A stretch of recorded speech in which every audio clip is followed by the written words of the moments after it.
સંવેદનાની પાંખો, દિવ્યાંગોના સપના સાકાર કરવા છે, આત્મનિર્ભરતાના દીપ પ્રગટાવવા છે. સોનાણી સાહેબનો છે આ સંકલ્પ, બદલાશે હવે સમાજનું માળખું. સંવેદનાની પાંખો. નમસ્કાર મિત્રો, હું છું doctor Mahesh Daphda, programme officer Samvedana society Bhavnagar.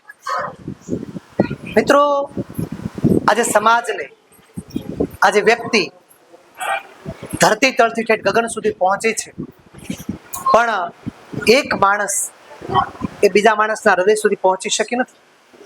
બસ આવો જ કંઈક ઉપક્રમ, આવો જ કંઈક વિચારબિંદ, અને એ વિચારબિંદ, એ શબ્દબિંદ એટલે સંવેદના સોસાયટી.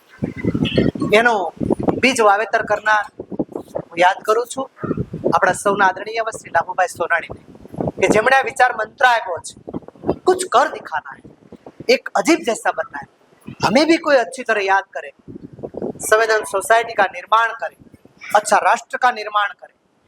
दोस्तों, આ વિચારબિંદથી આજે અમે સમગ્ર ભાવનગર જિલ્લો અને સમગ્ર બોટાદ જિલ્લાને કેન્દ્ર બનાવ્યું છે.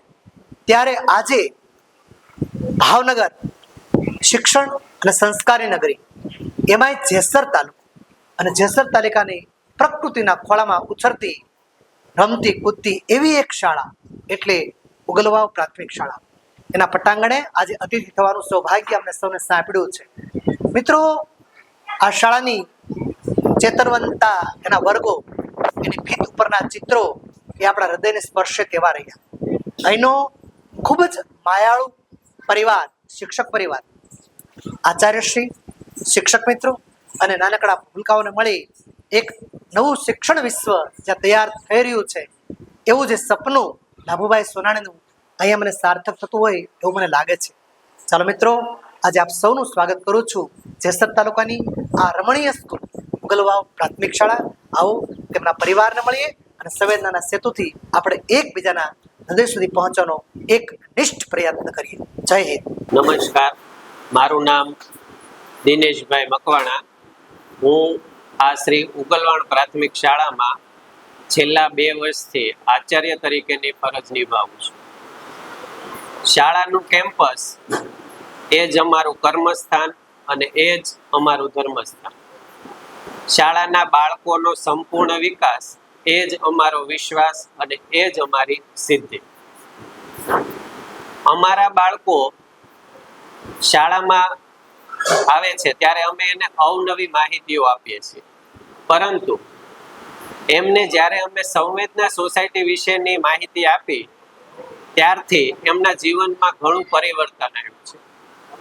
પરિવર્તનમાં જોઈએ તો બાળક પુસ્તકીય જ્ઞાન જે હતું એમાંથી બહાર નીકળી અને એક પક્ષી કેમ આકાશમાં ઉડે અને આખા સંસારમાં વિહાર કરી અને બધી માહિતીઓ મેળવે, એ રીતે એનામાં કંઈક અલૌકિક પરિવર્તન આવ્યું છે. સંવેદના સોસાયટી ના ઉદ્દેશોને અમે જાણ્યા અને એના કાર્યો વિશે જાણ્યું. એ કાર્યો અમે બાળકો સુધી પહોંચાડ્યા, જેનાથી બાળકમાં ઘણી બધી પરિવર્તન આવ્યું અને સિદ્ધિ જોવા મળી.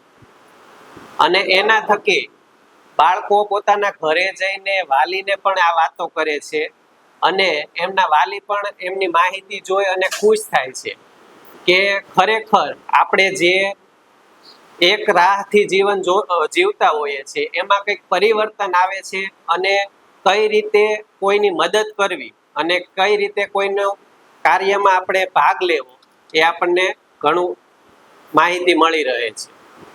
બીજું કે સંવેદના સોસાયટી એની પ્રવૃત્તિઓ દ્વારા બાળકોને એટલો બધો રસ પડે છે કે આપણે કઈ પણ એક્ટિવિટી કરવાની હોય તો એ ઉત્સાહથી આગળ આવે છે અને પોતાની જવાબદારી સ્વેચ્છાએ નિભાવવા તૈયાર થાય છે.